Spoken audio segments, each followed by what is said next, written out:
Bueno,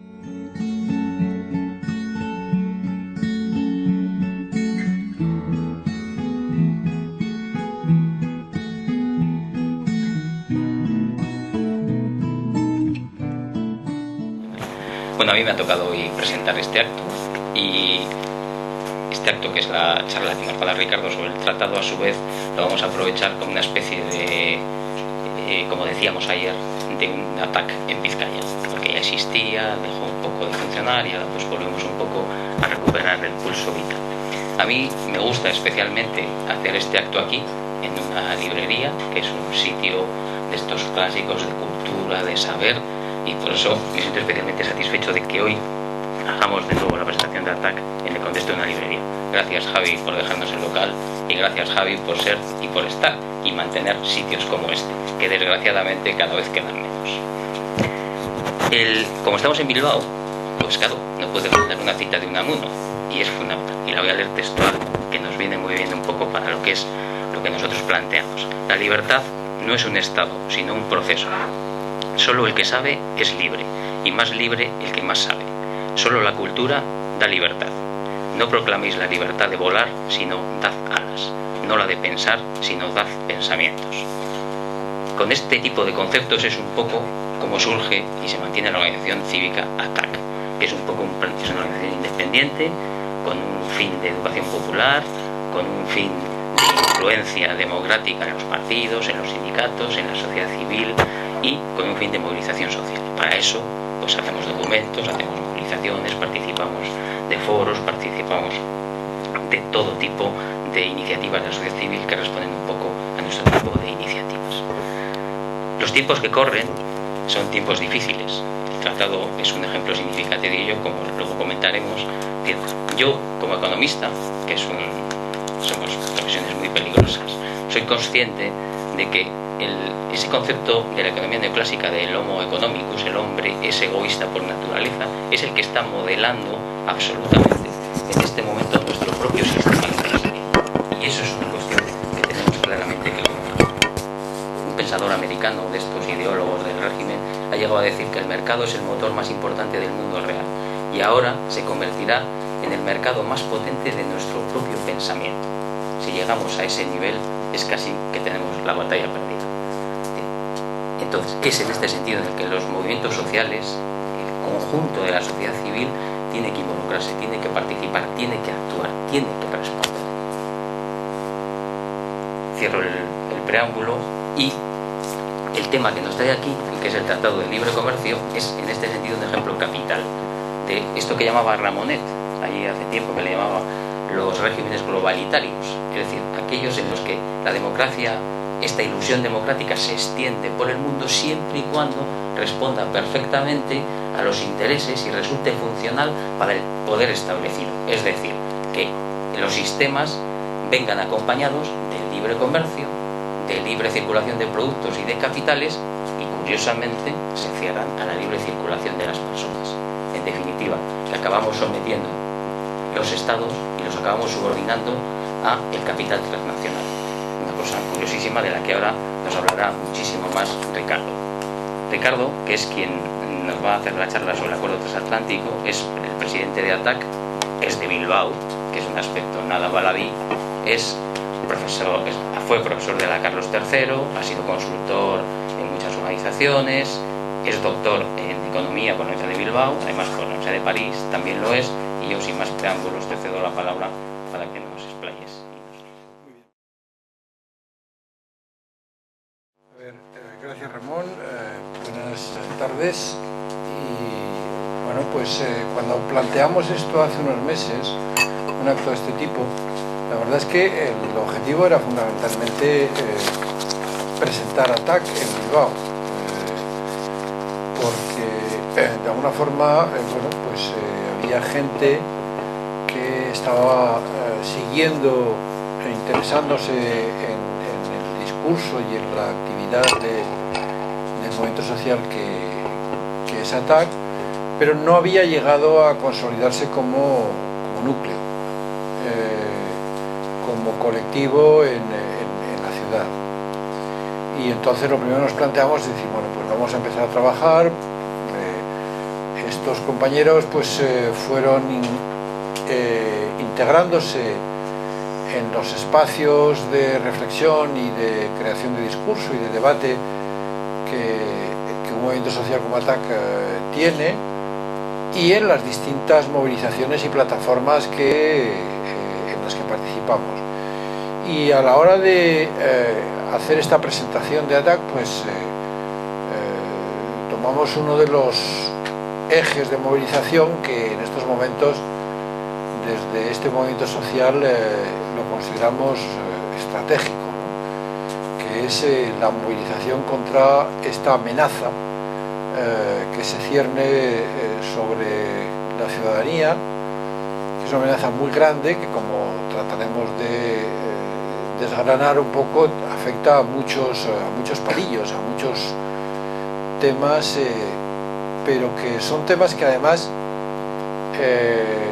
llevamos muchos años peleando y movilizándonos para que ahora de un plumazo de repente se anulen, se tiren, desaparezcan, ¿no? Por eso es tan importante, y por eso hasta cierto punto esta emergencia de hablar del tratado. Pero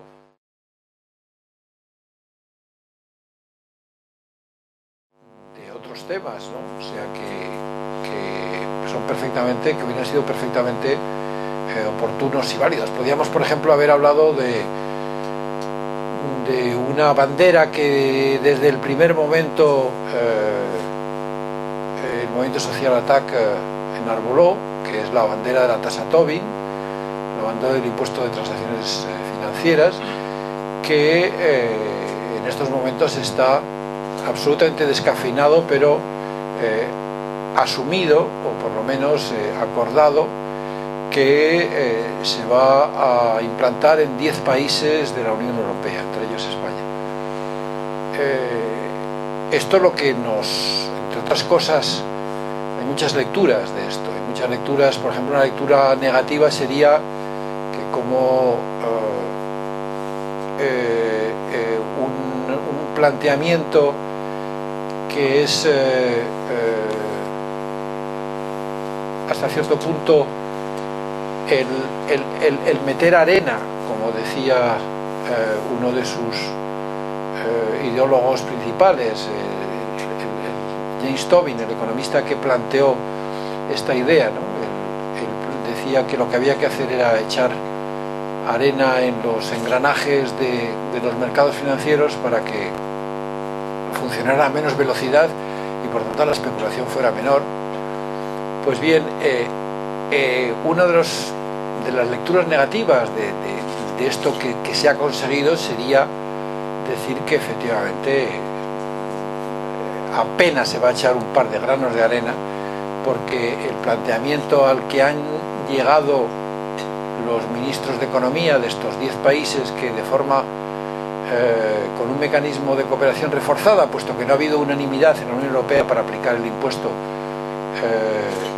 han llegado, es realmente una caricatura de lo que en su momento una organización como ATAC planteaba, ¿no? en cuanto a impuesto. Efectivamente podríamos haber hablado de ello porque es un tema de actualidad, porque es un tema que la gente ha ido poco a poco entendiendo. Es decir, cuando hablábamos de la tasa Tobin, estábamos hablando de un IVA a las finanzas. Eso al final ha calado hasta tal punto que, por ejemplo, ahora mismo en la última encuesta que se hizo en los 28 países de la Unión Europea, el resultado fue que el 62%, como media, de estos países, había países en los cuales el porcentaje llegaba al 80%, pues bien, el 62% como media aprobaba que se pusiera el IVA a las finanzas, es decir, que realmente las finanzas pagaran un impuesto.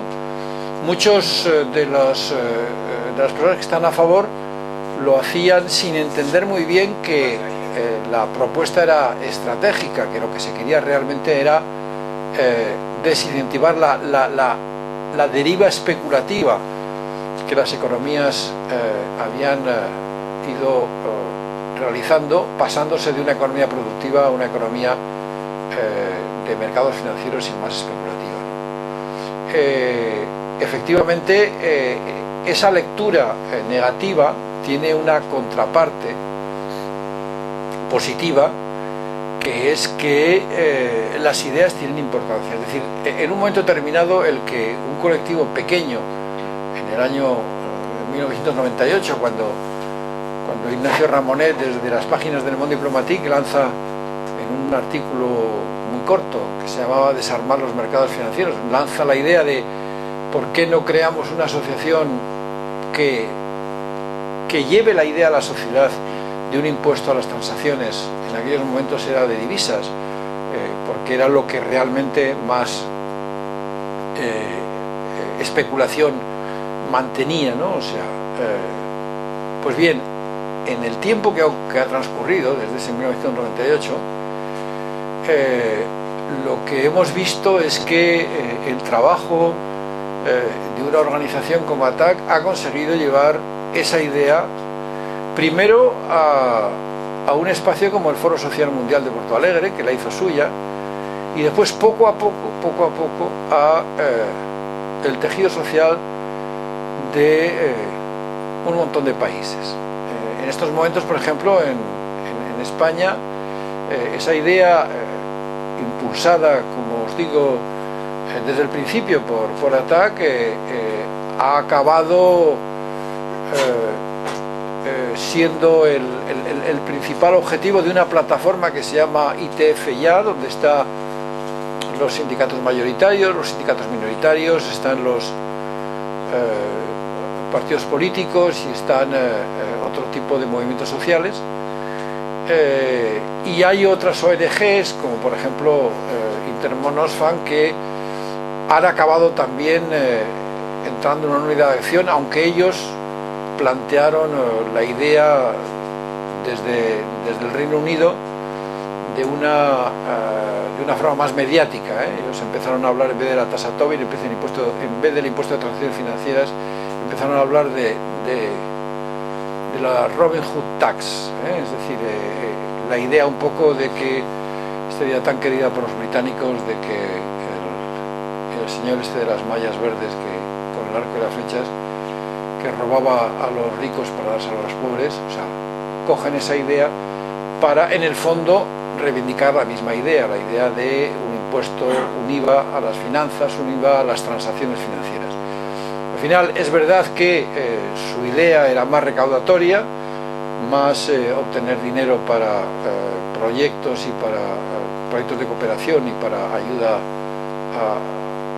a eliminar las fuertes desigualdades que el capitalismo conlleva, pero en el fondo estamos ahora mismo en el mismo frente.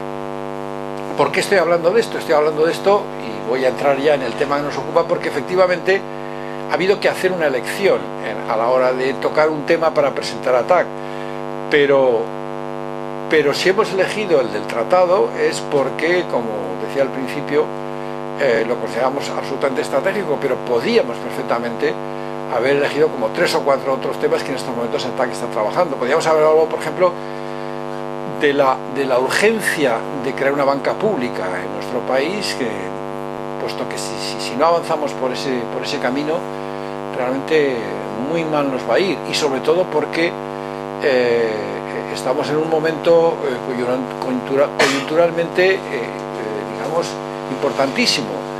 En estos momentos, con la crisis bancaria y de las cajas de ahorros, hay una gran parte de la banca y de las instituciones que se dedican a manejar el dinero, prestándolo y aceptando depósitos, que es de titularidad pública, porque ha sido nacionalizada porque entró en quiebra, pero ahora mismo la idea que subyace en los dirigentes políticos y económicos del país no es que esto permanezca en manos públicas, sino que una vez que se sanee, es decir, una vez que paguemos entre todos los serios problemas que la burbuja inmobiliaria ha creado en los niveles de impagos y de productos tóxicos que estas instituciones financieras han acumulado en sus últimos años, una vez que esto ocurra, volver a venderlas, a malvenderlas, como ya hemos visto, por ejemplo, que ha ocurrido con las cajas de ahorro gallegas. En estos momentos se han mal vendido a un inversor venezolano, dejando sin capacidad de gestión territorial a una comunidad autónoma como Galicia de estas cajas de ahorro. Es decir, que también podíamos haber hablado de esto, podíamos haber en esta presentación de ATAC, podíamos habernos dedicado esta exposición que queremos hacer a algo tan importante como es la banca pública. O podía seguir hablando de 2 o 3 temas que efectivamente en ATAC estamos trabajando para efectivamente llevar a la ciudadanía las ideas para que las haga suyas, porque lo que nos demuestra la idea de que cuando una idea es asumida por el conjunto de los ciudadanos de un país o de un espacio político-económico más importante, cuando la sociedad asume esas ideas de forma mayoritariamente, esas ideas acaban siendo realidad. Es decir, que de la misma manera que hoy la tasa Tobin, este impuesto de transacciones financieras, que rechazamos nosotros como ATAC, porque no es lo que queríamos, pero efectivamente está y va a iniciar su recorrido y su andadura, y estaremos exigiendo que no solo afecte a las acciones, sino que afecte también a las divisas, que afecte a los derivados, que afecte a un conjunto de transacciones que en estos momentos han quedado fuera de la propuesta de la Unión Europea, de los 10 países. De la misma manera podemos ir tocando otros temas, de la banca pública que se ha hecho, o algunos otros, como es por ejemplo de la renta básica, que en estos momentos empieza a ser una prioridad también para ATAC. Esta es un poco la base de nuestro trabajo. La base de nuestro trabajo es efectivamente hacer planteamientos de propuestas que tengan un carácter marcadamente antineoliberal, porque no nos olvidemos que estamos viviendo en un capitalismo que ha hecho una deriva totalmente hacia los paradigmas neoliberales, y que en estos momentos la enorme acumulación de riqueza que se está produciendo no solo en España sino a nivel planetario, y que en estos momentos, por ejemplo, empieza a ser ya conocida con trabajos de largo recorrido, como puede ser, por ejemplo, el último trabajo de un economista francés que se llama Thomas Piketty, que acaba de publicar un libro en francés y traducido al inglés inmediatamente, y que está en proceso de traducirse también al castellano. Prueba claramente cómo efectivamente esta deriva neoliberal lo que provoca es una acumulación, una concentración de riqueza que él cifra en estos momentos entre 6 y 7 veces el valor de lo producido por el planeta o por cada país, porque además es muy similar lo que ocurre en cada país con lo que ocurre a nivel planetario.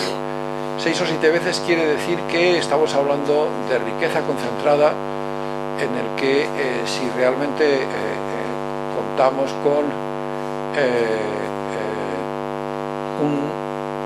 unos billones de dólares o de euros, que es el valor de lo producido por el planeta, estamos hablando de que la riqueza concentrada en estos momentos en muy pocas manos es del orden de 7 veces esa cantidad. Por tanto, efectivamente, si hemos elegido hablar del tratado es porque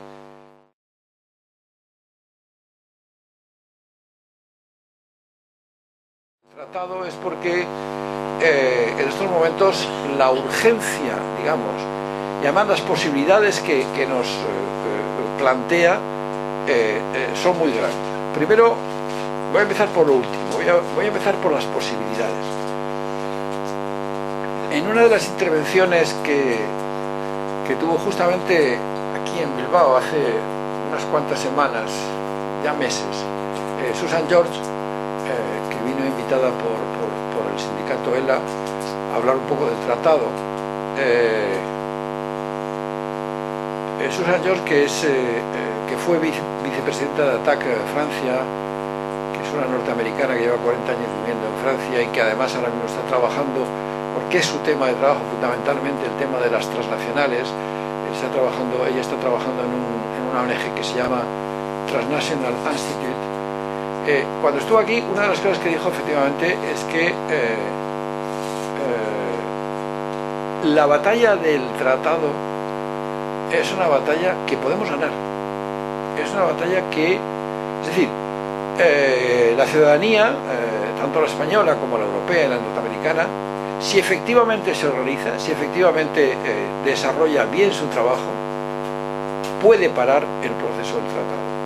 Puede pararlo, entre otras cosas, porque hay un tema que es que, independientemente de lo que acuerden la Comisión Europea y el Departamento de Comercio de Estados Unidos, que lleguen al acuerdo que sea, que en estos momentos además no tenemos información ni de cuál es el planteamiento de base de la Unión Europea, porque en toda negociación evidentemente hay unos planteamientos que van encima de la mesa y que se ponen a negociar con los que trae la otra parte, que en estos momentos, claro, la otra parte es mucho más poderosa que la Unión Europea, pero sin saber eso, independientemente de lo que lleguen, al acuerdo que lleguen, el tratado tiene que ser ratificado o aprobado por el Parlamento Europeo.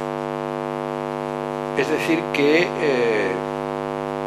tiene que haber una votación en el cual efectivamente se acepte y se apruebe ese tratado. Hace 2 días ha habido elecciones, hay un cambio de eurodiputados, hay una situación distinta, hay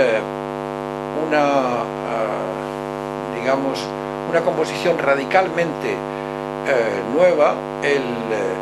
El bipartidismo que conocemos en nuestro país y que también estaba funcionando de alguna forma con gran potencia en la Unión Europea, está muy tocado. Hay cantidad de grupos y de colectivos en este Parlamento que defienden posiciones no claramente en este tema favorables como podíamos haber imaginado en el Parlamento anterior, en la Comisión del Parlamento anterior, con lo cual hay un campo enorme de acción por parte de los activistas, y si estáis aquí es porque efectivamente os podéis considerar también un poco activistas, y espero que después de la intervención que vamos a hacer aquí desde la mesa salgáis convencidos de la necesidad de oponeros a este tratado. Pues bien, de nuestra acción puede un poco depender que efectivamente convenzcamos a la hora de la votación a un número suficiente de europarlamentarios como para que voten negativamente, lo cual sería efectivamente una victoria de la que estamos bastante necesitados, porque estamos en una situación ahora mismo frente al gran poderío de las finanzas, al gran poderío de una clase política que practica la puerta giratoria y que está en total connivencia con los intereses de estas grandes corporaciones y de este capitalismo neoliberal, que realmente sería una victoria, es decir, algo conseguido, aparte de quitarnos esa losa de encima, algo que nos daría muchísimo impulso. Susan George, aparte de hacer este planteamiento que yo considero muy interesante, y es de decir que efectivamente esta es una batalla que podemos ganar, da una pista que también, con un símil y con una idea que es muy bonita y que yo repito aquí, que me parece muy potente, ¿no? Y es que al tratado, la estrategia que hay que aplicarle al tratado es lo que ella llama la estrategia Drácula, la estrategia antivampiro, es decir, que consiste sencillamente en proyectar luz sobre lo que están tratando, sobre lo que están tratando de acordar, sobre lo que están negociando, por así decirlo. Esa luz, que es la que como activistas podemos difundir entre la ciudadanía, es un poco lo que realmente podemos hacer. Hace no llega a 2 meses estaba pues en un acto como este con compañeros de ataque en la isla de La Palma, en Canarias, ¿no? Y era un público muy variado y efectivamente en el momento en el que hice ver que un tratado como el que se está negociando en estos momentos entre la Unión Europea y Estados Unidos supondría la desaparición del plátano en una isla como La Palma, que prácticamente vive de esta producción, aparte de que vive, es, digamos, la base paisajística de la isla. La isla sin plátano, una isla como La Palma sin plátano, en este momento, bueno, pues se quedaría como con las medianías y con una situación, o sea, de desastre absoluto. Pues bien, el plátano sobrevive en Canarias en base a una reglamentación que Canarias, España y la Unión Europea ha planteado y ha aceptado frente a las exigencias, por ejemplo, de Estados Unidos y las compañías centroamericanas de la United Fruit, etcétera, etcétera, ¿no? Entonces, este es justamente el objetivo de este tratado, es decir, acabar con una regulación que es herencia de toda una serie de luchas, de movilizaciones e incluso de negociaciones políticas que en este caso concreto afectan a un nicho concreto como es el plátano, pero como iremos tratando de desgranar en esta intervención, afecta a muchas cosas más.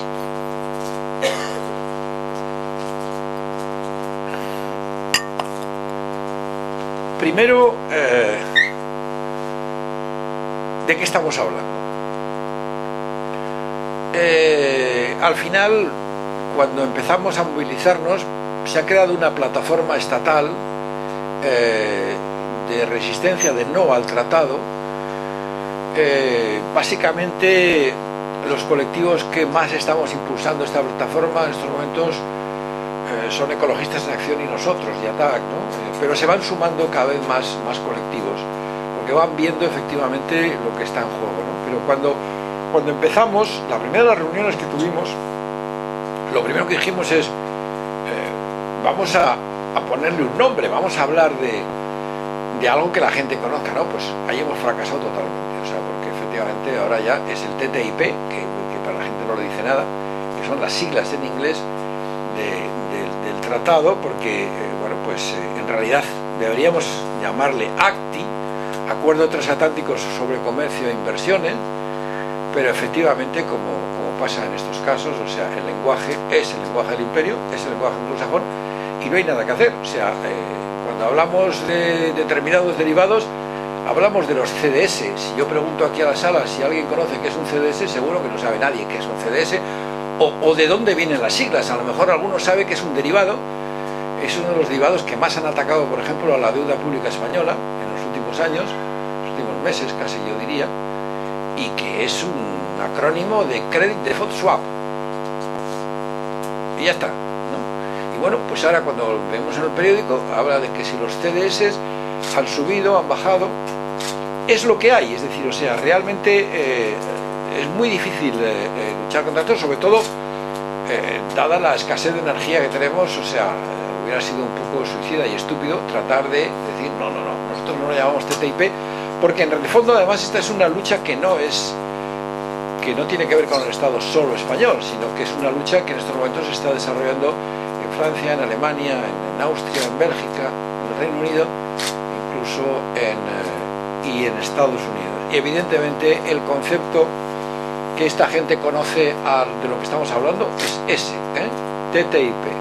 TTIP, por tanto, es de lo que vamos a hablar. Pero bueno, de aquí en adelante le llamaremos el tratado. El tratado entre la Unión Europea y Estados Unidos. ¿Por qué en estos momentos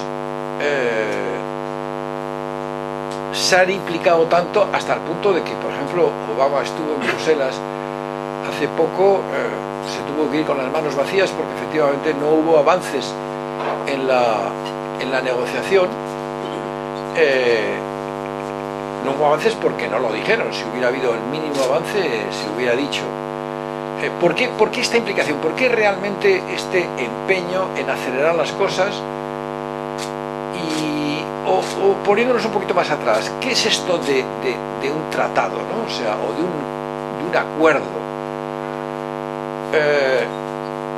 Si estuviéramos en América Latina no haría falta explicar esto, ¿no? O sea, porque llevan 15 o 20 años peleando con los acuerdos bilaterales de libre comercio, que en el fondo es de lo que estamos hablando, acuerdos bilaterales de libre comercio. Desde hace tiempo las grandes empresas transnacionales están forzando a los gobiernos a que primero a través de la Organización Mundial de Comercio, y luego cuando se dieron cuenta que la Organización Mundial de Comercio no es que sea un organismo democrático, pero sí requiere el acuerdo de muchos países, como se vio por ejemplo en Seattle en 1999, cuando se armó una bronca buena, porque intentaron efectivamente colar mucho de lo que intentan colar en este acuerdo. En aquel momento se llamaba AMI, Acuerdo Multilateral de Inversiones. Lo que persiguen está muy claro, es decir, es favorecer el que los países más ricos, que tienen evidentemente una estructura productiva muy concentrada en grandes corporaciones transnacionales, muchas de estas grandes corporaciones transnacionales son mucho más potentes que muchos estados, porque manejan un presupuesto mucho más alto y tienen una capacidad de corromper mucho mayor, aparte de que no son democráticos, por tanto no tienen por qué dar cuentas como algunos estados tienen que dar cuentas cuando se ponen a corromper. Las transnacionales corrompen y punto, es decir, directamente compran a los ministros que haya que comprar para que firmen los acuerdos, etcétera, etcétera.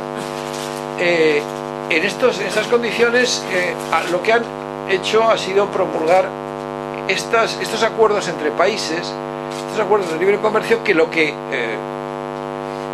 hacen es básicamente desproteger las estructuras productivas de los países en base al planteamiento del libre comercio. Hay un autor coreano que trabaja en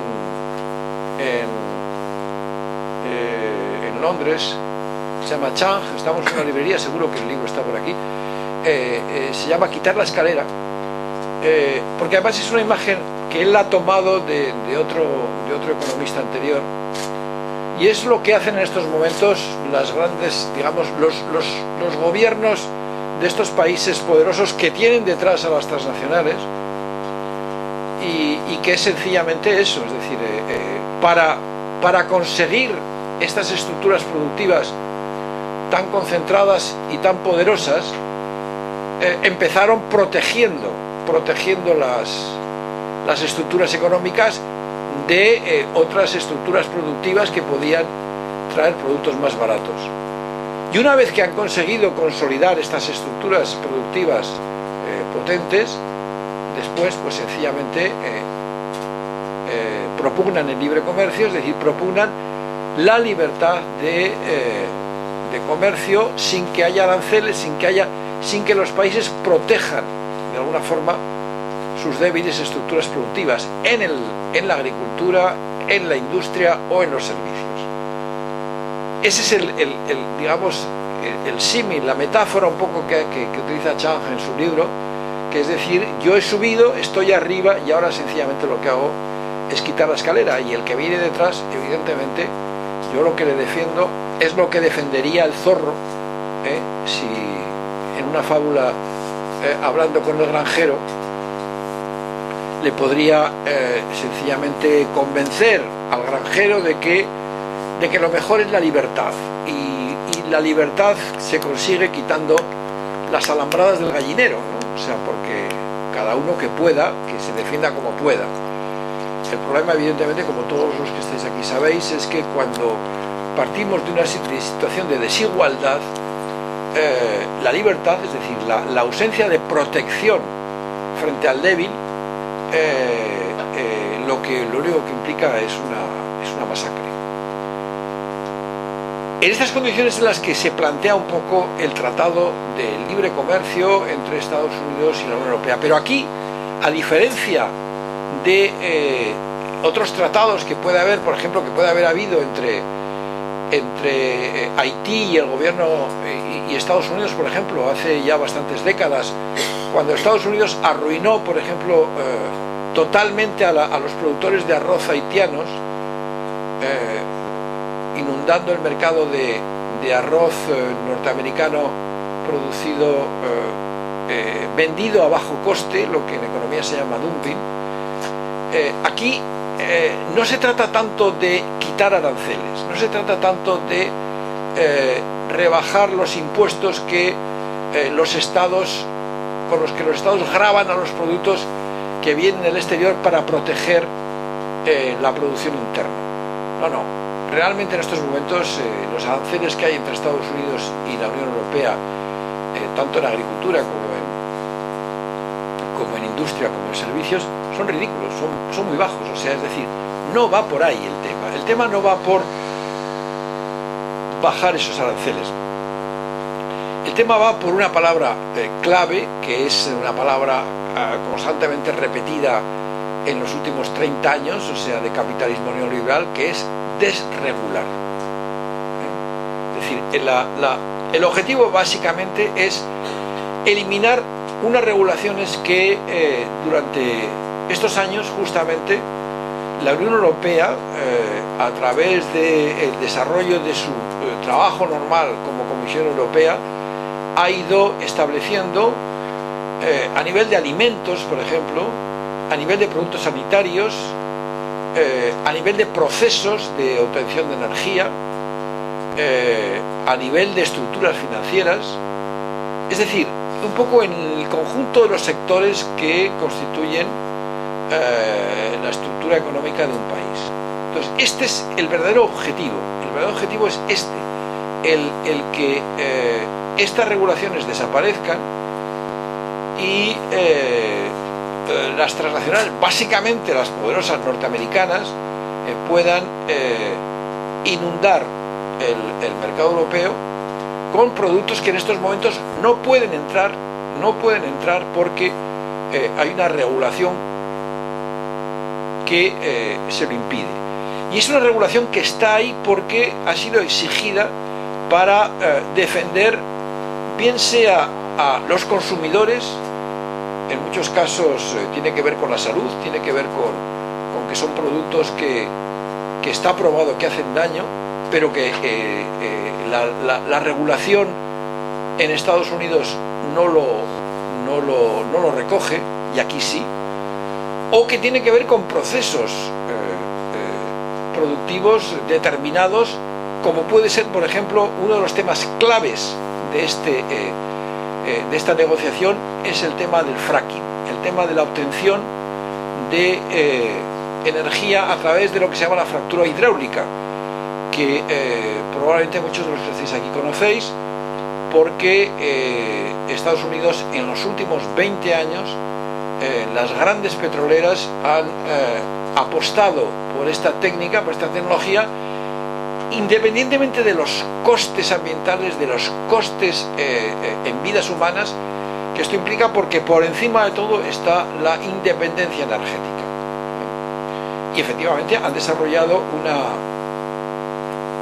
una técnica de obtención de gas y de petróleo, que en términos anglosajones utilizan el concepto de shale gas o shale petrol, que bueno, pues tiene una técnica con unos impactos muy potentes. De hecho, está perfectamente documentado. Hay hasta películas que recogen un poco estos efectos, estos impactos, y que en Europa, salvo en nuestro país, por cierto, donde el gobierno de Rajoy está fomentándolo, está permitiéndolo, está impulsándolo, en el resto de Europa es una tecnología que está prohibida, que está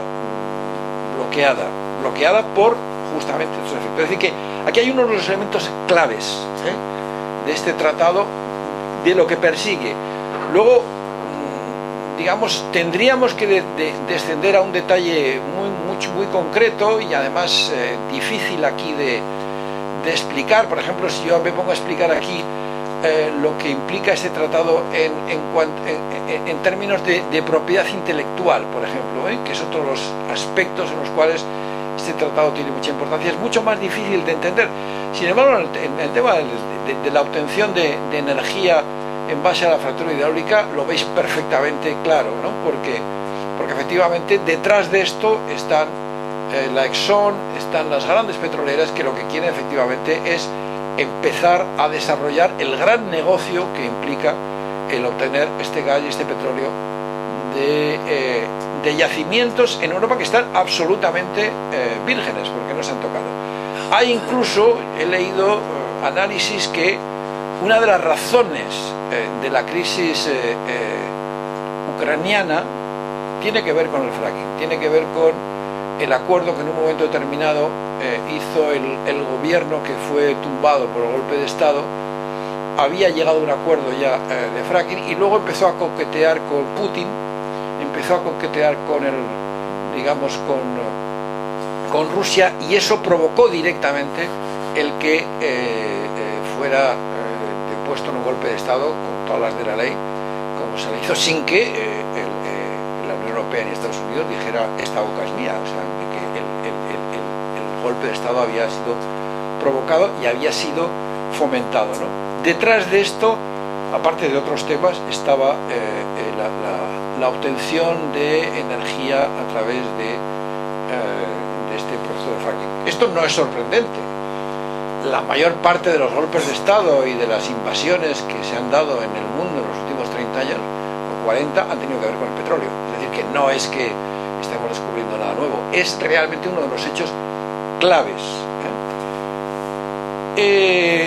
Yo creo que en vez de desgranar un poquito más en profundidad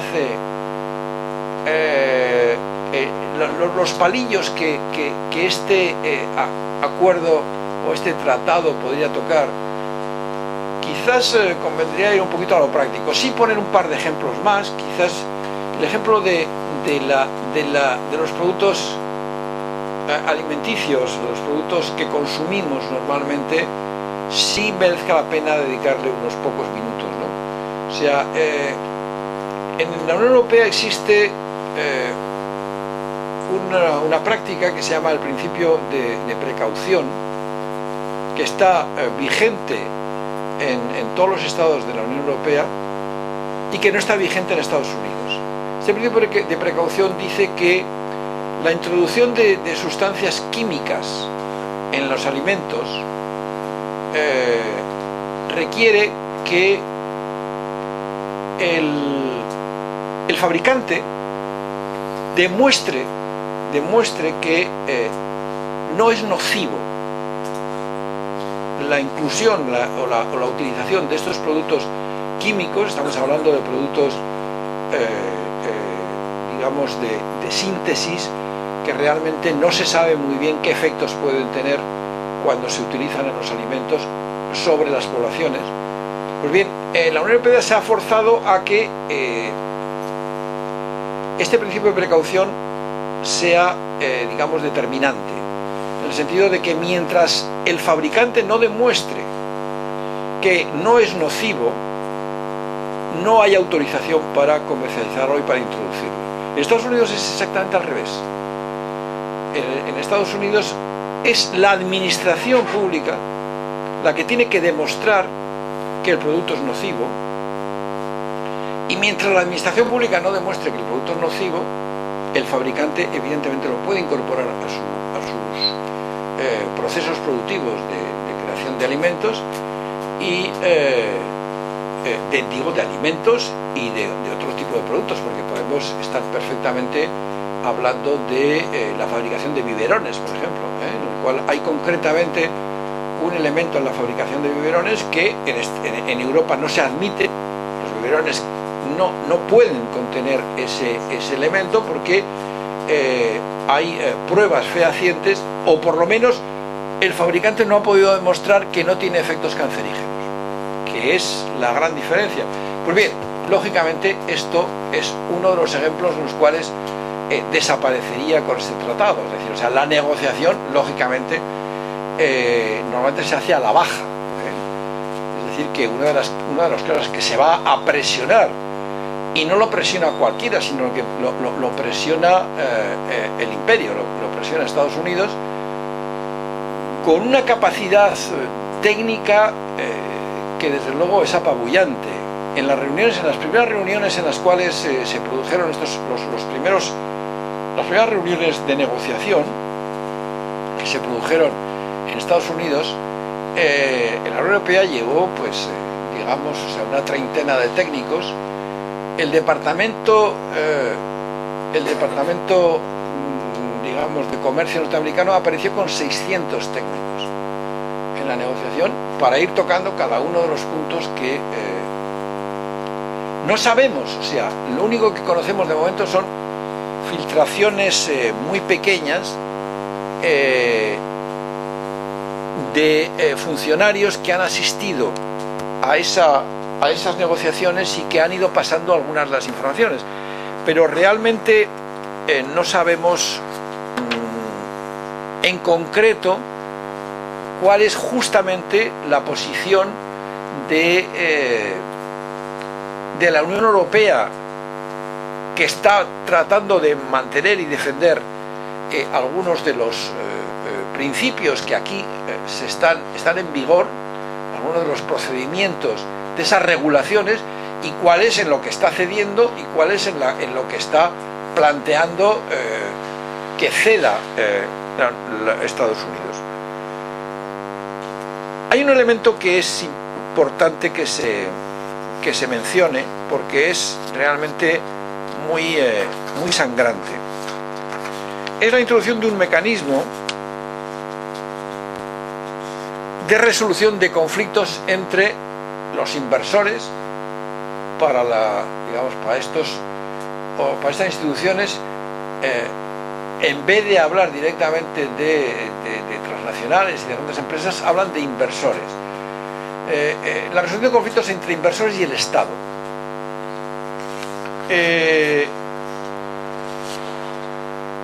Bien, pues este mecanismo, que de nuevo hay que referirse a él con las siglas en inglés, ISDS, poco a poco, si realmente tenemos éxito y vamos llegando a transmitir a la ciudadanía la necesidad de informarse y de reaccionar y de resistir un poco a esto que se está planteando, acabaréis aprendiéndoos las siglas y sabiendo lo que es el ISDS, ¿no? O sea, es, como os digo, la transposición en inglés de mecanismo de resolución de conflictos entre los inversores y el Estado. Pues bien, es un mecanismo absolutamente perverso, ¿no? Porque lo que hace es que cuando hay una disparidad de valoraciones entre los inversores y los estados, los inversores pueden directamente llevar a juicio a los estados por no solo por algo que fehacientemente les han hecho perder, sino por lo que les han dejado de ganar, por lo que se llama el lucro cesante, ¿no? En estos momentos, por ejemplo, estos tribunales además no son los tribunales de Naciones Unidas, no son los tribunales internacionales, son tribunales de derecho mercantil que las grandes transnacionales proponen y que los estados en la mayoría de los casos muchas veces tienen que aceptar porque no, digamos, porque no tienen alternativa a plantear ellos otro tipo de tribunal. En estos momentos, por ejemplo, Philip Morris está demandando al gobierno uruguayo del señor Mújica 2.000 millones de dólares porque el gobierno uruguayo en un momento determinado promulgó una legislación antitabaco para proteger la salud de los uruguayos que, según Philip Morris, que había firmado previamente un tratado de este tipo entre Uruguay y Estados Unidos, considera que es lesivo y que le está haciendo perder dinero a su, digamos, producción y venta de tabaco. Bien, hay en estos momentos ya identificados como una docena de casos de este tipo que están en litigio, ¿no? Pero imaginaros lo que esto implica, el que en un momento determinado el arma que supone el que si este tratado se aprueba, esto da inmediatamente pie a que los inversores puedan llevar a juicio a los estados por cuestiones que ellos consideran que son lesivas para sus intereses. Hay un documento que creo que es de gran valor, muy reciente, que ha sintetizado Alberto Garzón, el diputado de Izquierda Unida, que se llama 50 preguntas y respuestas sobre el TTIP, donde aparecen un conjunto de elementos que tienen que ver con lo que os estoy contando y cómo incluso la Unión Europea se ha asustado porque, por ejemplo, la oposición en Alemania a la introducción de este mecanismo de resolución de conflictos entre inversores y Estado es mayoritariamente rechazada por algunos sondeos y por algunas encuestas que se han hecho en Alemania, que la propia Comisión Europea se ha asustado y ha desarrollado una pequeña encuesta online para saber cuál era la posición, siempre edulcorando mucho este mecanismo. Pues se ha asustado y ha desarrollado esta encuesta online para ver si finalmente retira, es decir, o sea, su planteamiento es de que este mecanismo no entre para nada en la negociación, pero sí de momento está ahí. Los que estáis aquí y estáis interesados un poco, después os pasaremos un papel para que dejéis un poco vuestro correo electrónico para que se os pase, si queréis, un poco toda esta documentación. Cada vez hay más, cada vez hay más planteamiento, cada vez conocemos un poco más y cada vez está más estructurado un poco en qué podemos basarnos para desarrollar esta resistencia al tratado. En el fondo, esto está afectando a temas que tienen que ver con nuestra vida cotidiana, ¿no? Porque otro de los temas que se vería afectado por el tratado sería la legislación laboral, hasta el punto que, por ejemplo, Estados Unidos no reconoce una gran parte de las directivas de la OIT que tienen que ver justamente con la libertad sindical, que tiene que ver justamente con la capacidad de los trabajadores de organizarse sindicalmente, ¿no? Y tiene que ver con temas de legislación laboral que en Estados Unidos es mucho más, digamos, mucho menos estricta, aunque por el camino que llevamos en la Unión Europea, concretamente en España, de reforma laboral, cada vez nos vamos acercando más. Pero en cualquier caso, tiene que ver con la propia reforma laboral y tiene que ver con los servicios públicos. Tiene que ver con los servicios públicos y los procesos de privatizaciones y de desmantelamiento de los servicios públicos que estamos asistiendo en nuestro país, y no solo en nuestro país, o sea, básicamente en lo que podríamos llamar la corona periférica europea, Portugal, España, Grecia y en parte Italia, y cada vez más Francia. Este desmantelamiento de los servicios públicos se vería absolutamente respaldado si este tratado se aprueba, porque en el fondo el planteamiento es directamente este: el ir ampliando las áreas de negocio privado en servicios y relaciones que hasta ese momento se consideraban estrictamente públicas, porque tenían que ver con unas luchas que se derivaban de lo que en un momento determinado se llamó y se sigue llamando el estado de bienestar, es decir, algunos elementos que tenían que ver con una especie de salario indirecto que son lo que constituyen los servicios públicos.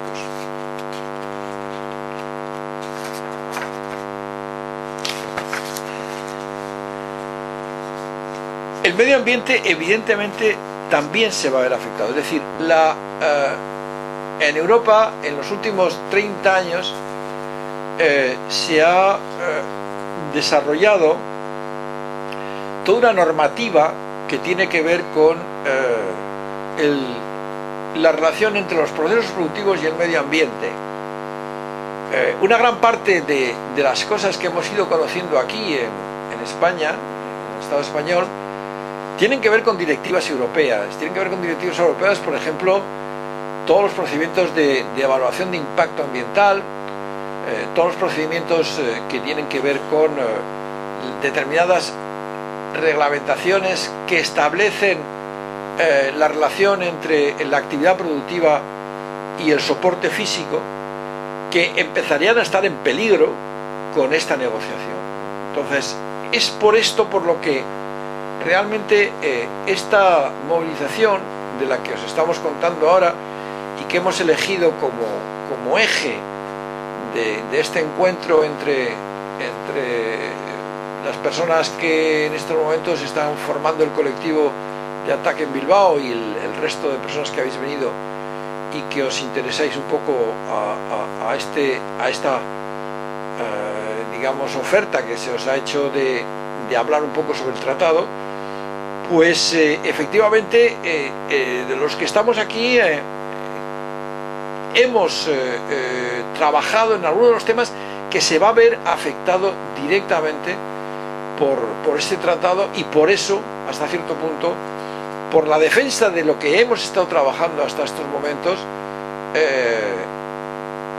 hay que tener en cuenta el enorme peligro que supone que avance estas negociaciones hasta que acaben planteándose de una forma resolutiva. Evidentemente, los medios de comunicación no dicen ni palabra de esto. Por no decir, no dicen ni tan siquiera que, por ejemplo, la Izquierda Unida en el Parlamento español planteó hace un mes y pico una proposición que fue derrotada con los votos del PP, que planteaba el desarrollar un referéndum en el Estado español en torno al tratado, porque lo que sí sabemos es que los dos partidos que forman el bipartidismo en nuestro país, el PP y el PSOE, en principio son favorables. El PP es claramente favorable y el PSOE, de momento, en los momentos en los que ha habido que pronunciarse, lo ha hecho también favorablemente. Es decir, que hay pero esto apenas sale a los medios de comunicación, porque hay un pacto de silencio entre la propia Comisión Europea y los digamos periodistas o profesionales que informan sobre la actividad parlamentaria en la Unión Europea. ¿Qué otros puntos podríamos desgranar? Yo creo que un poco por el tiempo que estamos... Sí, por lo menos lo que estamos, yo casi iría un poquito a lo práctico. Es decir, ¿qué posibilidades tenemos? ¿Cómo podemos organizarnos? ¿Cómo podemos avanzar un poco, además de haciendo actos de este tipo? Y ¿cómo podemos expandir esta red de resistencia y de defensa al tratado, ¿no? Entonces, de momento, lo primero que se nos ha ocurrido es, como siempre, esto no es una cuestión de un movimiento social ni de un partido, es una cuestión un poco de crear una plataforma que esté en contacto con las plataformas y las estructuras de otros países de la Unión Europea y de Estados Unidos, y que a la vez este contacto nos permita responder en los distintos puntos en los que exista esta plataforma a convocatorias de movilizaciones o a acciones mucho más puntuales y mucho más concretas, como pueden ser las ciberacciones. No nos olvidemos que ahora mismo, en cuanto se constituya el Parlamento Europeo con los nuevos eurodiputados, hay que empezar a trabajar directamente con uno a uno para saber cuáles de entrada se posicionan en contra, cuáles se posicionan en contra de algunos aspectos del tratado, como ocurre, y cuáles están claramente a favor. Y en ese momento ya tener un poco una idea de con quién, sobre cuáles tenemos que ejercer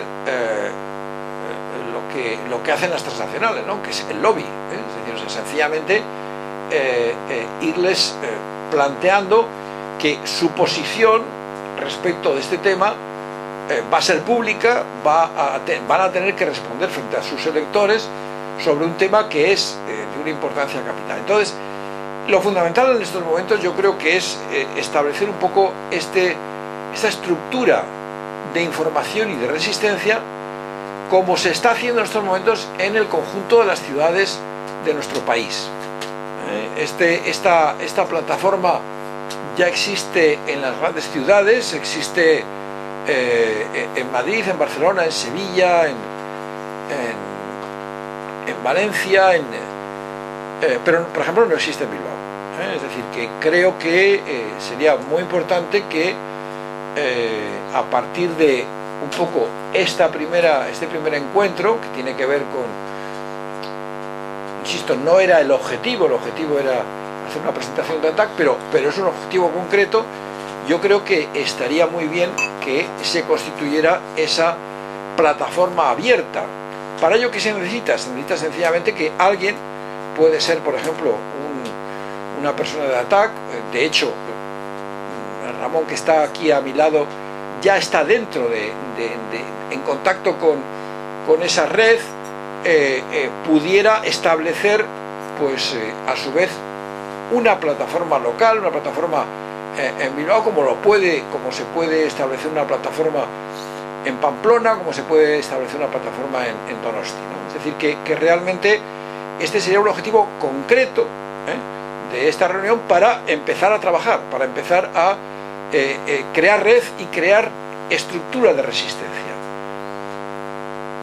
Hay una, digamos, ya acción inmediata que se está preparando. El 2 de junio, la semana que viene, llega a Madrid la Cámara de Comercio con el Departamento de Comercio de Estados Unidos en una reunión que van a tener con la Unión Europea en Madrid. Es decir, ahí habrá una movilización, pero se trata de que justamente esa movilización tenga un eco y se empiece un poco a expandir con hechos que en los próximos meses van a ser muy numerosos, porque de alguna forma determinados elementos que tienen que ver con lo que he mencionado, las sustancias químicas, el fracking, los servicios públicos, las relaciones laborales, es decir, la regulación laboral, e incluso los temas financieros.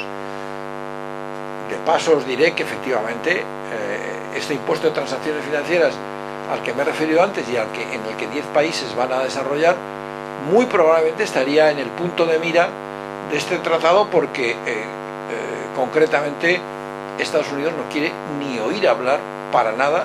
Desde el principio ha sido radicalmente opuesto a cualquier impuesto, cualquier obstrucción a la libre transacción dentro de lo que conocemos como el capitalismo de Wall Street. Por tanto, esto es algo que podemos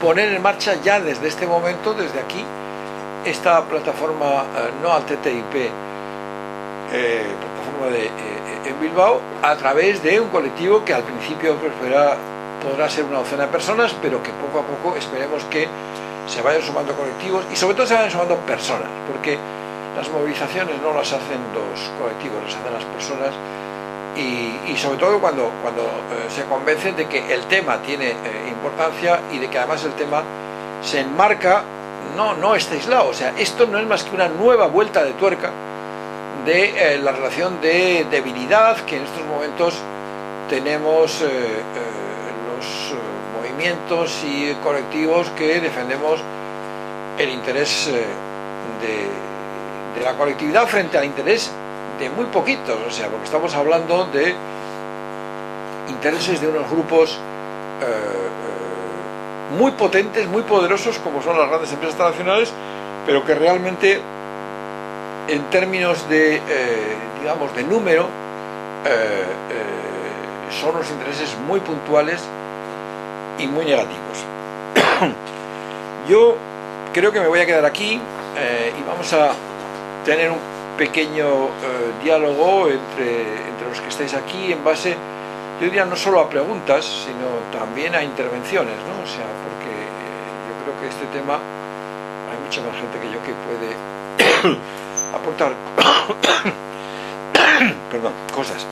O sea que, Ramón, si quieres, haces tú la moderación. Sí. Bueno, nos he dicho que muchas gracias por venir, claro, lógicamente, bueno, que es lo que teníamos que haber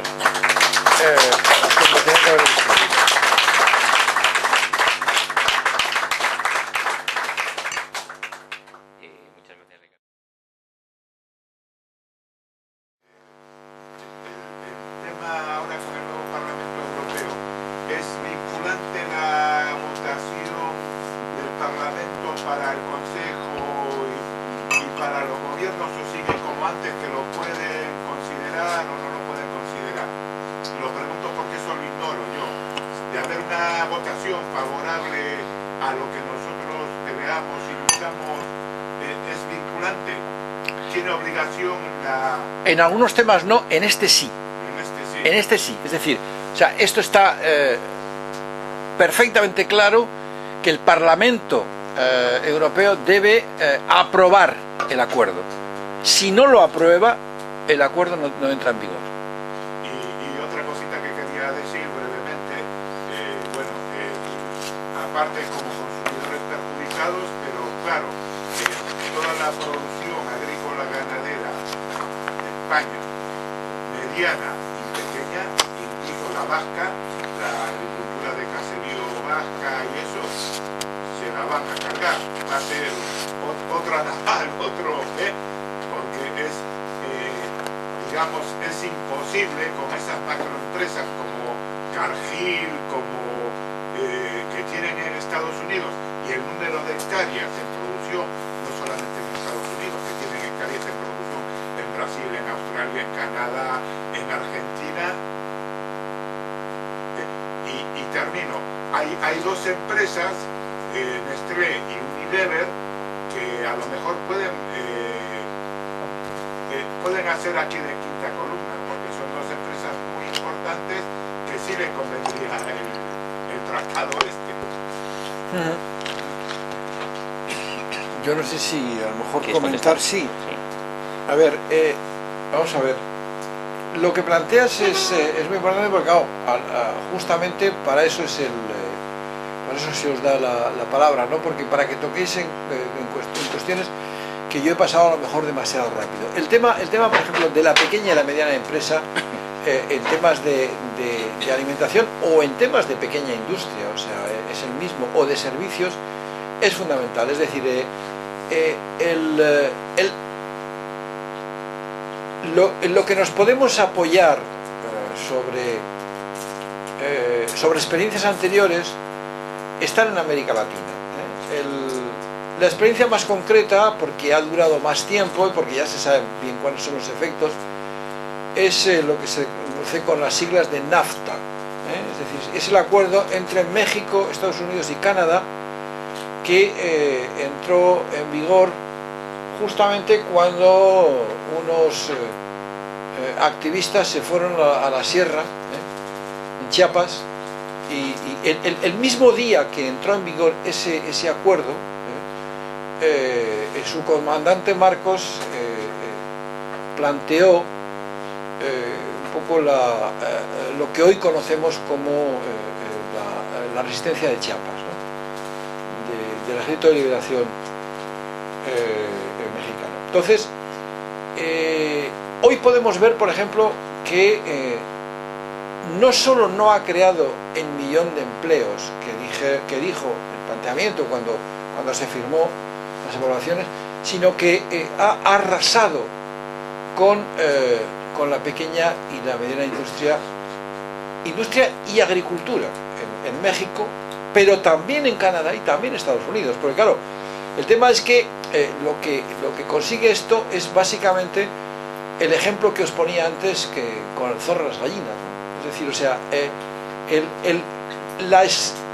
la ausencia de protección frente al débil, del débil frente al poderoso, es que mientras no haya esas estructuras de protección, que son las que con muchas luchas se han ido implementando siempre desde abajo arriba, ¿no? O sea, desde los pueblos a los ayuntamientos, a los gobiernos locales, a los gobiernos nacionales, a los gobiernos de la Unión Europea, siempre de abajo arriba, esta reglamentación es la que, y estas estructuras de protección son las que están en peligro en estos momentos, porque el tratado, lo que realmente estas grandes corporaciones pretenden es justamente eso, el que no haya esas regulaciones y puedan venir con sus maquinarias, sus precios, digamos, como Caterpillar, ¿no? De manera que arrasan con todo. Entonces, es algo que efectivamente tenemos que tener la capacidad didáctica de hacer entender a la gente. Que no estamos hablando de acuerdos en los cuales tienen que ver con los aranceles, con los precios, no, tienen que ver con esta regulación, con estas estructuras de protección que hasta cierto punto para determinados procesos que todos hemos, digamos, peleado, se dieron al cuerno. Por ejemplo, otra de las cosas que está en peligro es toda la economía solidaria, toda la economía social y solidaria que en un momento determinado malvive en base a apoyos, en base a pequeñas ayudas, en base a un trabajo, digamos, muy de a pie de calle, que en un momento determinado con esta reglamentación entra a saco, porque cambian de una forma radical la posibilidad de que se establezcan este tipo de acuerdos. Sobre todo no olvidéis con el sistema de resolución de conflictos, porque claro, ahora los estados, cuando hacen una reglamentación, si el acuerdo está firmado, se lo tienen que pensar mucho. En estos momentos se ha abierto una línea de negocio por grandes bufetes norteamericanos que lo que hacen es plantear directamente, en connivencia con las grandes transnacionales, demandas en Garzón lo dice en un momento determinado en su trabajo. Hace 15 años me parece que, bueno, pues hubo algo así como 30 demandas. En 2013 ha habido 650 demandas. 650 demandas. Es decir, se ha creado una línea de negocio que consiste en demandar a los estados. Eso provoca, lógicamente, su procedimiento judicial, etcétera, etcétera, pero al final los estados acaban pagando o, como puede ser el caso, rompiendo con el sistema, como ha hecho por ejemplo Ecuador cuando se le exigió que al cortar la producción, digamos, la posibilidad de extraer petróleo, tuvo una demanda y dijo que absolutamente que salía del sistema y que no pagaba, no reconocía a ese tribunal. Pero eso implica nuevas demandas, nuevas reclamaciones judiciales.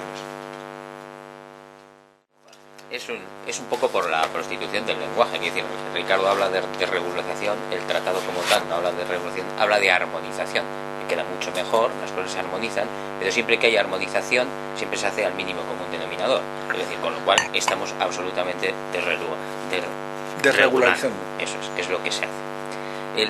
Yo quería hacer una consideración de tipo general para recabar un poco tu opinión, es decir, después de mostrar todos los elementos, vamos a llamarles peligrosos, del tratado para el conjunto de la ciudadanía, en cambio es un mensaje que no trasciende, y no solo no trasciende, sino que la mayoría de la gente, en función del discurso que se ha articulado y que se ha vendido, entiende que es positivo, porque se ha dicho que económicamente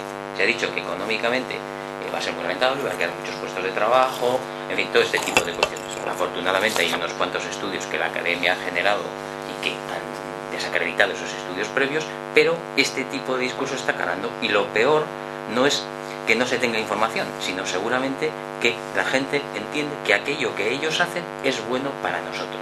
Desde el principio del hombre económico, que somos egoístas ya casi por ley natural. Sí, esto nos lleva casi a introducir en este encuentro y en este intercambio de posiciones temas un poco más políticos, ¿no? Porque efectivamente tienen que ver con lo que empezamos a sentir como una nueva vuelta de tuerca, es decir, o sea, ni tan siquiera es que lo aislemos de los procesos por ejemplo, de privatización de los servicios públicos, o que tienen que ver con los recortes que pretendidamente nos exigen en Europa para reducir el déficit presupuestario de cada Estado, que tiene que ver con los tratados y que tiene que ver con ese gran escándalo que implica que en un país como España haya tenido que estar pagando unos intereses exorbitados por una deuda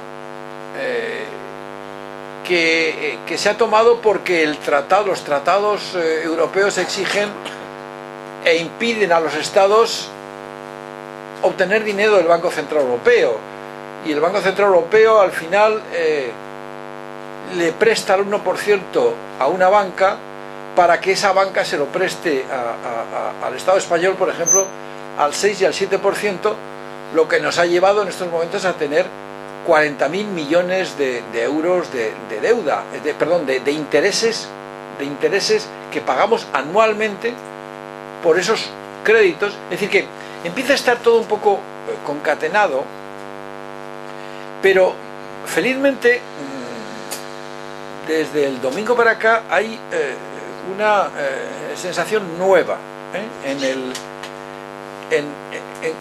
estas cuestiones, en las cuestiones de que efectivamente un cabreo y una sensación, una situación de decir, bueno, una vuelta de tuerca más, ¿hasta dónde vamos a llegar? Vemos que efectivamente ese cabreo empieza a manifestarse también en los momentos de poner una papeleta en una urna, ¿no? decir, o sea, hay unos hechos que quizás nos animan un poco a pensar que estamos entrando en un tiempo distinto.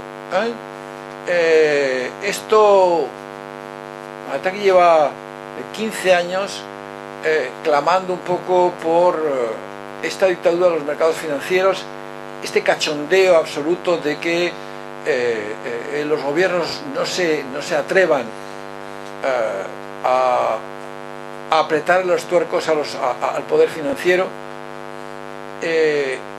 porque además no tenía una presión social que se lo exigía, ¿no? Y eso que ocurría hace, pues eso, 12, 15 años, ahora en estos momentos, o sea,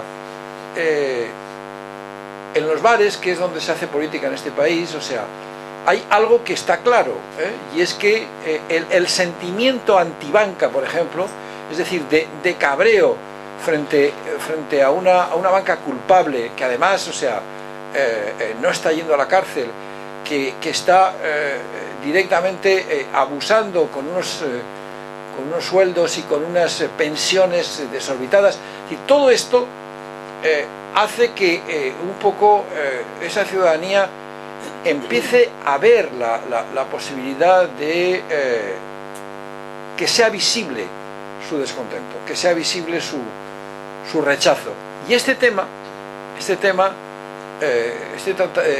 resistencia al tratado, yo creo que puede ser uno de los elementos, digamos, canalizadores de este malestar, ¿no? Porque efectivamente, como os trataba de decir, no sé si lo habré conseguido, toca muchos palillos, toca muchos temas en los cuales hay mucha gente que está comprometida, que está desarrollando su actividad, porque toca temas, digamos, de resistencia a un modelo energético absolutamente rechazable, ¿no? O sea, temas ecológicos, toca temas de salud, de servicios públicos, de determinados elementos en los cuales efectivamente ha habido luchas en los últimos años, que se ha conseguido algo que no estamos dispuestos a que lo tumben de una forma oscurantista y secretista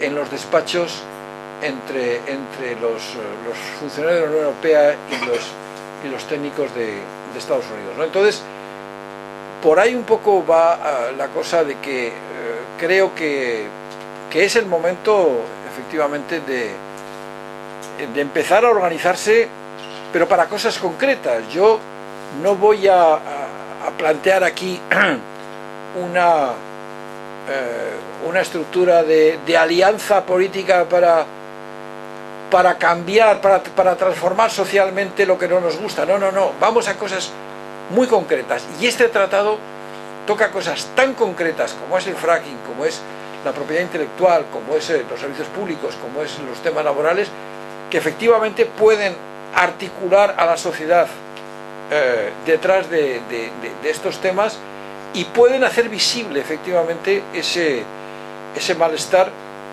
con un planteamiento que cada vez yo creo que es más evidente, ¿no? Y es que la ciudadanía está exigiendo otras formas de hacer política. Bueno, sí, porque te iban al final. Bueno, yo soy Raúl, vengo de Navarra, hemos venido un grupo de Navarra a dar la bienvenida a Tacvizcaya. Estamos francamente contentos de que se monte el grupo aquí. Nosotros llevamos 2 años trabajando de manera estable ahí en Pamplona, y bueno, con nuestros pequeños y a veces casi invisibles éxitos hemos conseguido alguna pequeña repercusión. Así que os damos la bienvenida y esperamos poder colaborar mucho. Sobre el tema del tratado, tengo 3 preguntas. Una me parece que es porque he entendido mal, y cuando has comentado el tema de Philip Morris en Uruguay, me ha parecido oír que Philip Morris había firmado el tratado también, o el tratado lo firman entre Estados Unidos y Uruguay, y luego Philip Morris es una de las empresas que se aprovecha de... Es esa segunda versión. Es esa segunda versión. Sí. Y ahora 2 un poco más cañeras. Ya sé que hay mucho secretismo, todo estamos recibiendo filtraciones, pero sí que me gustaría saber un poco qué plazos hay. O sea, este es un tratado que una vez que se firma ya lo hemos cagado, ya empieza a funcionar como ocurre con el NAFTA, o que poco a poco se va aplicando en diferentes ámbitos y poco a poco van ganando terreno las grandes multinacionales contra nosotros. ¿Qué partes están negociándolo? Porque entiendo que no está siendo una negociación democrática, dentro de que no solo nos enteramos por filtraciones, con lo cual supongo que no se está negociando públicamente con partidos políticos, con entidades sociales. Y luego la pregunta un poco para traerla al ámbito estatal. ¿Podríamos comparar el hecho de que el tratado entrase en vigor, su poder destructivo sería equiparable a la modificación del artículo 135 de la Constitución de 2011, cuando regularizaron la política del austericidio y cuando pusieron por delante a los acreedores bancarios por delante de cualquier realidad social en el Estado? Sí, gracias, Raúl. Bueno, la primera tiene una respuesta no demasiado sencilla. Vamos a ver, no sabemos en estos momentos qué plazos se han dado. Estos hablaban, desde el principio, hablaban de 2 años. De 2 años, lo cual quiere decir que empezaron en 2013, quieren terminarlo en 2014.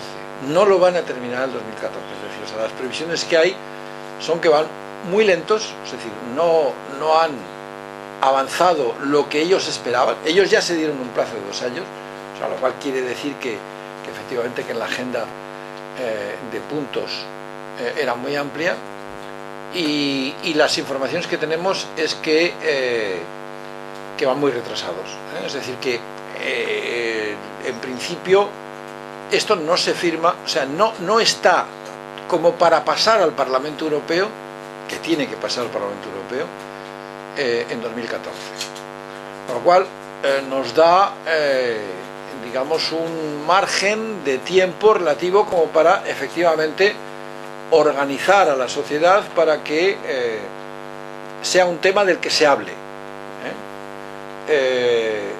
sea un tema del que salte a los medios, del que empiece a discutirse, y sobre todo a saber cuál es la posición de los distintos colectivos que tienen que ver con la toma de decisiones, por supuesto. O sea, que ahí hay un margen. Luego, en el segundo tema que planteas, hombre, efectivamente es un tema muy grave, es un tema, lo que pasa es que es un tema que no es estrictamente estatal, ¿no? Al ser, yo aquí querría, por ejemplo, informar que en estos momentos, a diferencia de lo que ocurre aquí, los compañeros de Ataca Alemania nos dicen que este tema ha estado muy presente, muy presente en la campaña de las elecciones europeas, y que ha sido muy debatido, y que en general, por ejemplo, se ha visto que la resistencia mayoritaria de la sociedad alemana a el ISDS, es decir, al concepto a este mecanismo. En otros, pues, había más disparidad de posicionamientos, y se hacían ver un poco más, porque claro, no nos damos cuenta de que en Alemania hay empresas que tienen interés en determinados puntos en los cuales, según ellas, también estarían muy a favor de la desregulación. No nos olvidemos que aquí hay un lenguaje, hay un discurso muy peligroso, que seguro que los que estéis aquí lo habéis oído también en alguna ocasión, y es que en el fondo todo esto es ir contra la burocracia, ¿no? Contra la burocracia de la administración, que es la que impide el que realmente el negocio, y por tanto la actividad, y por tanto el empleo se desarrolle, ¿no? Cada vez que se ponen pegas porque son regulaciones normativas que hay que cumplir, etcétera, etcétera. El tema es que eso es lo mismo que se decía en otros ámbitos, cuando se decía que lo que hay que hacer es evitar papeleo, ¿no? Pero es que el papeleo es justamente de lo que estamos hablando. El papeleo es una normativa que está ahí porque lo que trata es de garantizar al consumidor, al ciudadano, de que bueno, pues un determinado planteamiento productivo no le afecta, no le va a afectar como le puede afectar. Entonces, en ese sentido, sí es verdad que el tema es muy importante, pero está un poco dispar según los países, pero en el fondo el tratado nos afecta a todos, o sea, a todos a la vez. Entonces, en ese sentido, el compararlo con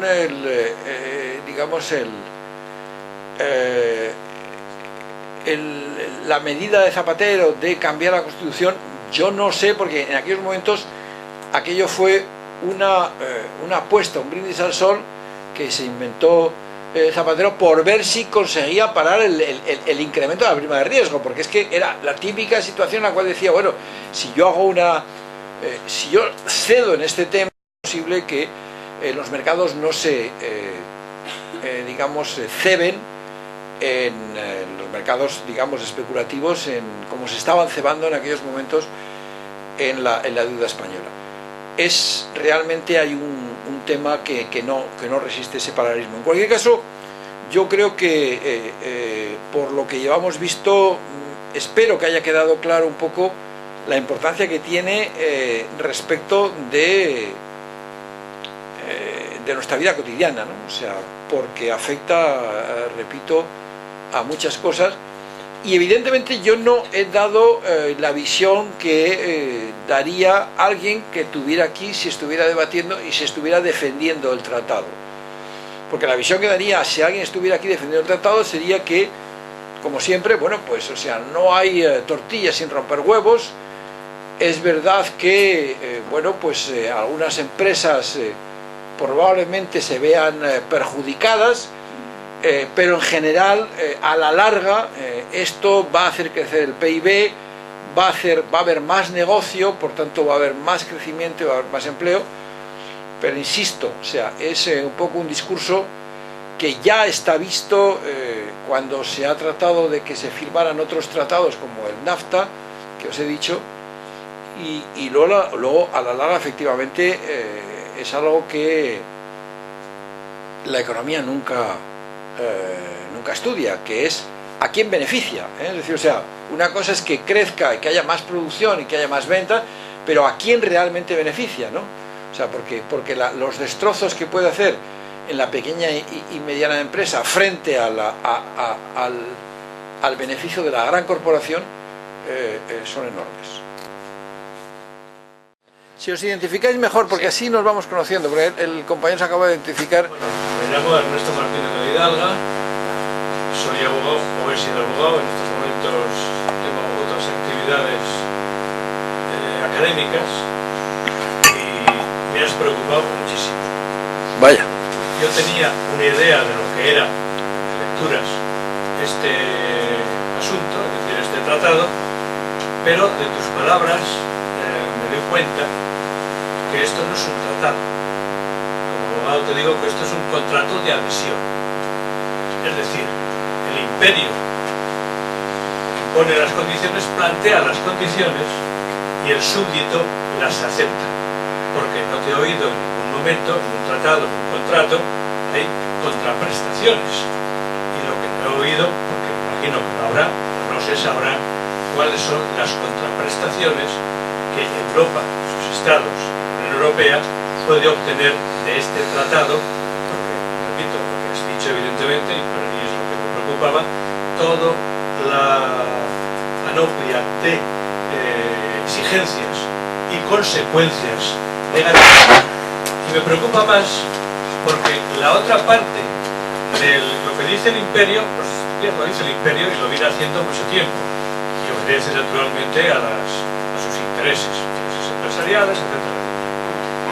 Pero no encontramos, no existe, en esto igual voy a discrepar un poco de tu optimismo final, no existe un contrario que se oponga, porque no me he oído en absoluto ninguna contraprestación a esos sacrificios que se nos van a imponer. ¿Y por qué no? Porque en definitiva, en el fondo, aunque la cultura europea tiene, digamos, unos frenos culturales por el famoso estado del bienestar que se nos está arrebatando, pero quedan pozos y queda una especie de ADN que nos está ahí defendiendo de alguna manera, pero en definitiva los poderes actuales en Europa, desde ya el Tratado de Maastricht y luego todo esto, evidentemente evidentemente es el neoliberalismo. ¿Qué es más salvaje en Estados Unidos? Pues bueno, sí, si hablamos del tema laboral, pues evidentemente el derecho laboral en Estados Unidos, que conozca, no existe prácticamente. Es la relación individual del empresario con el individuo, y ahora te echo, y ahora te subo, y ahora te bajo. Y aquí se está consiguiendo lo mismo. Y aquí había que hablar de si los sindicatos cómo actúan y demás. Pero bueno, no vamos tampoco a extendernos, pero creo que mi planteamiento es este, es decir, ¿existe alguna contraprestación? ¿Y dónde encontramos esa posible esperanza que tú planteabas? Porque hablas de la ciudadanía, lógicamente, pero seguramente la ciudadanía muchas veces, si salimos, no sabe lo que es el tratado de Estados Unidos y Europa. Bien, como siempre, las preguntas e intervenciones llevan a ampliar información que es muy útil y que no se ha tocado, ¿no? En lo que tú planteas, por ejemplo, requiere una explicación previa de quiénes son los actores, los protagonistas y qué intereses defienden cada uno de ellos. Teóricamente están negociando estados. En este caso, dos, o sea, porque la Unión Europea tiene competencias y tiene capacidad para negociar este tipo de tratados. De hecho, ojo, la Unión Europea está en estos momentos negociando tratados de libre comercio con América Latina, como Unión Europea, y con otros espacios, ¿no? Y está defendiendo lo mismo, está defendiendo este libre comercio, digamos, esta estrategia de quitar la escalera, que decíamos hace un momento. No son los buenos de la película, o sea, no es que estos sean los buenos y el señor del sombrero y del cowboy sean los malos, ¿no? O sea, no, aquí en estos momentos hay unos estados que están defendiendo, por así decirlo, los intereses de los que tienen detrás, que son los verdaderos protagonistas. Y los que tienen detrás son las estructuras productivas concentradas, que llamamos grandes corporaciones, pero que en estos momentos están enfrentadas con sus intereses de este lado del Atlántico y de aquel lado del Atlántico.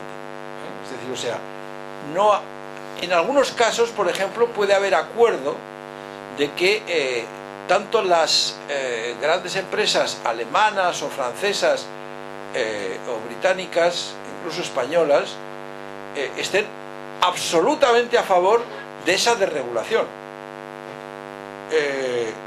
Los que saldrían perdiendo serían los ciudadanos, por supuesto, pero esas grandes corporaciones están ahí presionando para que esto sea así. El problema es que evidentemente primero carecemos de información, pero alguna tenemos. Por ejemplo, nosotros sabemos que en el tema del fracking, por ir a un tema concreto del que además es muy preocupante, las empresas digamos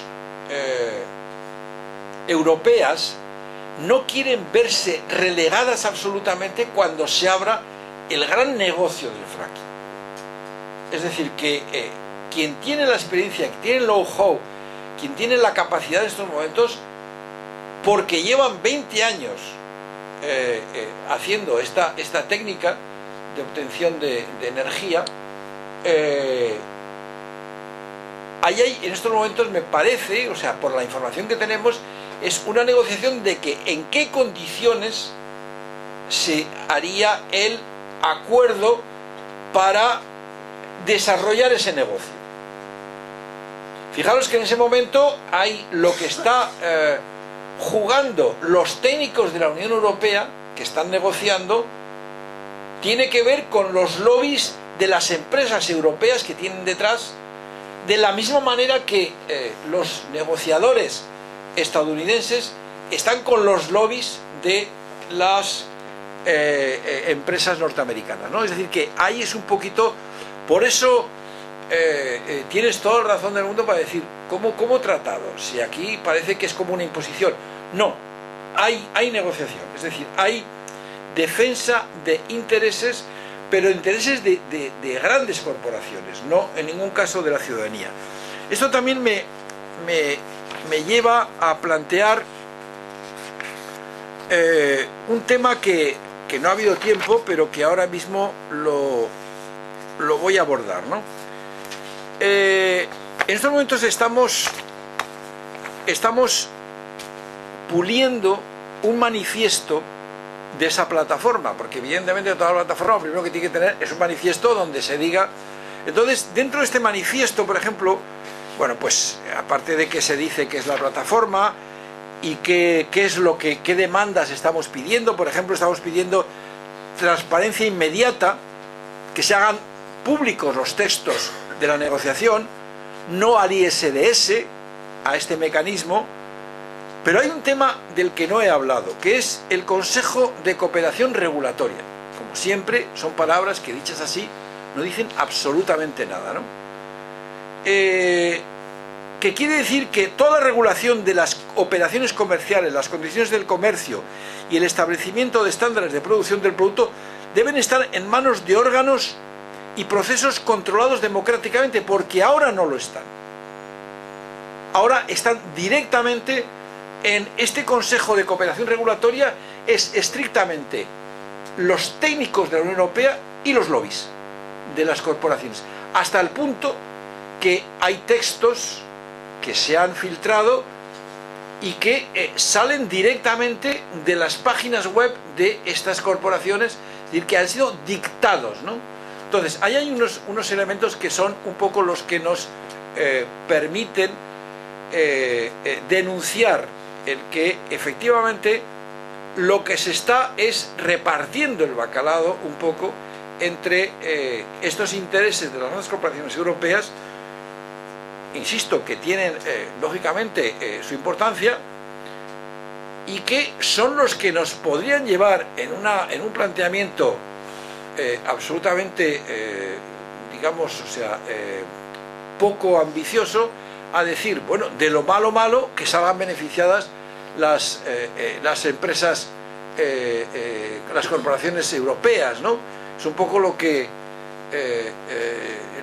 en otros contextos y en otros, digamos, espacios, muchas veces yo por lo menos le he oído decir a Felipe González decir que, bueno, que en el fondo lo que es bueno para Repsol llega a ser bueno para nuestro país, ¿no?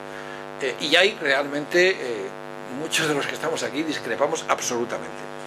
Entonces, bueno, el resto del manifiesto, que ya que ha habido ocasión, pues tiene que ver fundamentalmente con eso, no a la desregulación y a la rebaja de los estándares de protección y al servicio del interés público, y la promoción de prácticas agrícolas sostenibles con el medio ambiente y la protección de la pequeña agricultura familiar. Es decir, ya vamos a elementos propositivos que tienen que ver con no solo al no, sino que hay algunos elementos claramente de decir que las cosas se pueden hacer de otra manera. ATAC, por ejemplo, participa desde hace 8 años en una red que se llama S2B, que como siempre viene de un acrónimo de donde menos os lo imagináis. El 2 es tú, de Seattle to Brussels, ese quiere decir el acrónimo de S2B, que en el fondo llevamos trabajando sobre las bases de lo que sería unos acuerdos alternativos de comercio, porque realmente no estamos en contra del comercio, al contrario, pero lo que estamos en contra es de la forma en que se está desarrollando esta pretensión de libre comercio, ¿no? Entonces, bueno, pues tiene que ver mucho con con algo que el ALBA, es decir, o sea, el Acuerdo de Libre Comercio bolivariano, plantea, en el sentido de que los acuerdos de comercio tienen que tener en cuenta no solo los temas estrictamente económicos y financieros, sino también los temas de derechos humanos, los temas de solidaridad y, en el fondo, los temas de justicia. Mi nombre es Gregorio Pascal, tengo un pequeño blog que se llama Economía Ciudadana y que trata algunas de esas cositas del Tratado de Transatlántico. Primero quería hacer una pequeña reflexión porque quizás a mí no me ha quedado clara. Y es que el Tratado Transatlántico, para mí, o lo que yo he leído y he trabajado, supone la destrucción de la democracia, directamente, ya que ningún parlamento va a tener capacidad alguna para poder ejecutar órdenes que sean contrarias a los intereses de las multinacionales. Esto pues a alguien no le queda lo suficientemente claro, que no me gusta que se queden las cosas en el aire, ya que el mecanismo ISDS, como bien has explicado, lo que permite es aplicar una normativa internacional que permite a las corporaciones demandar de manera continuada a los estados, por cantidades multimillonarias, independientemente del tiempo que lleve la demanda. No importa, puede estar 5 años, 10 años, 20 años, no importa. En estos momentos España tiene 5 demandas con el tema de las renovables, por ejemplo, ¿no?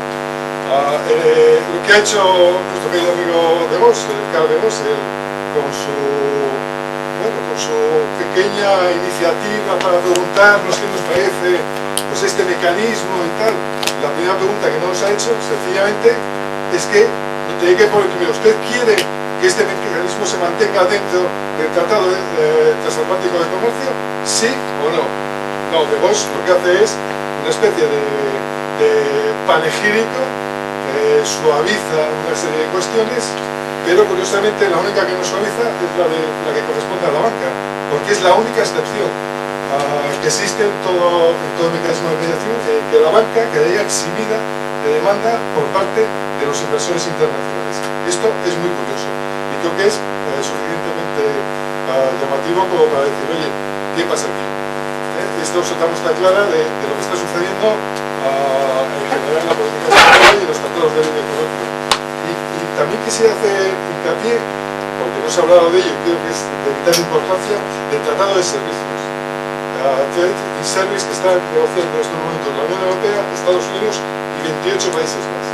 Ese Tratado de Servicios, el objetivo fundamental es desmantelar el servicio público a través de la cláusula de incondicionalidad, de tal manera que cualquier servicio público pase a manos privadas no puede volver nuevamente a manos públicas. Bueno, voy a poner el ejemplo de las autopistas, pero los hospitales de Madrid, que se han gestionado por parte de entidades privadas, tendrían que quedarse en manos privadas. Entonces creo que también, aparte del tratado transatlántico, existe este tratado que también se está negociando en secreto.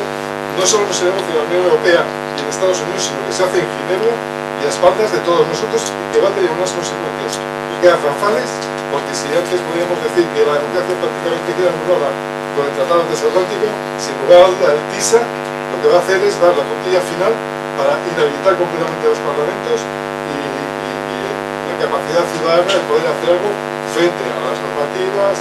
Vamos, en definitiva, que pasamos de ser ciudadanos a consumidores.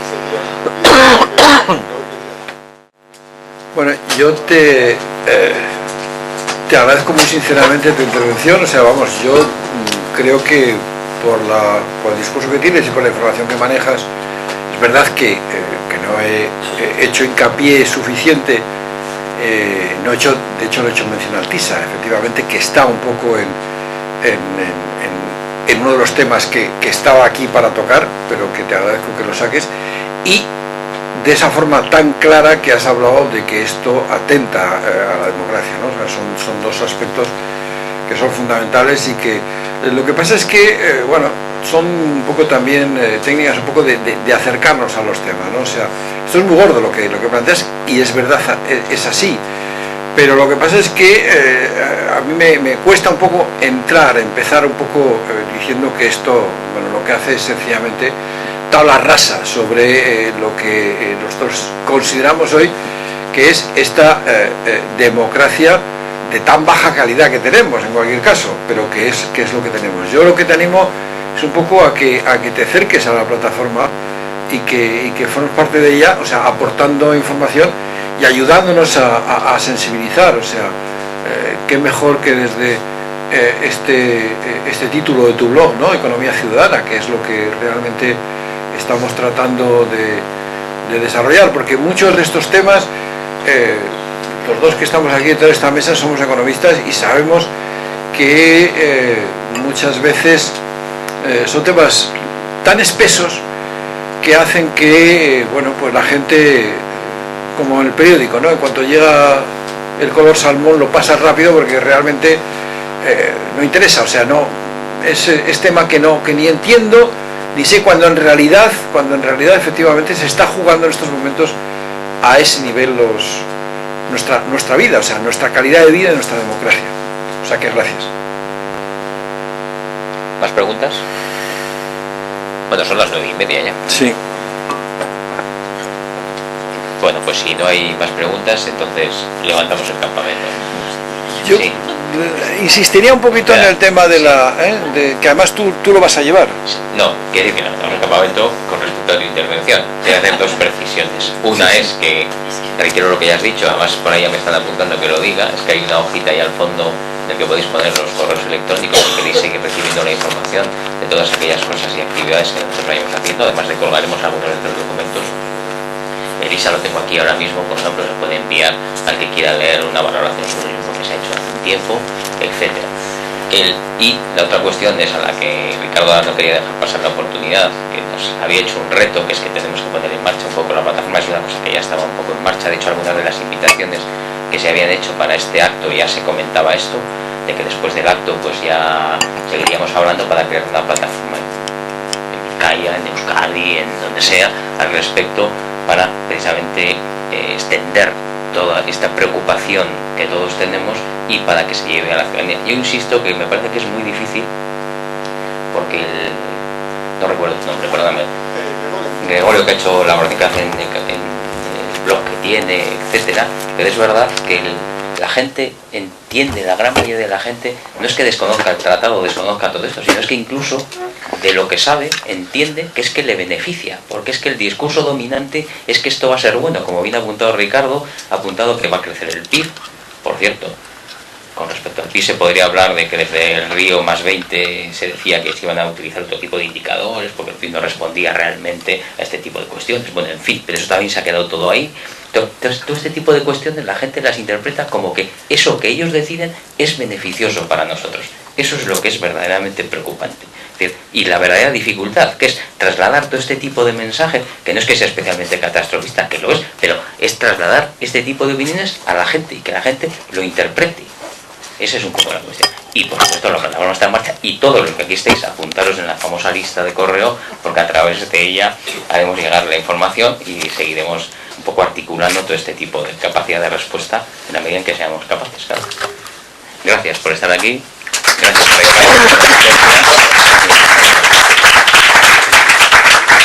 Los de Noches Poéticas, que veo aquí un cartelito, dicen: nos vemos en los bares. Los de ATAC también, nos seguiremos viendo en los bares.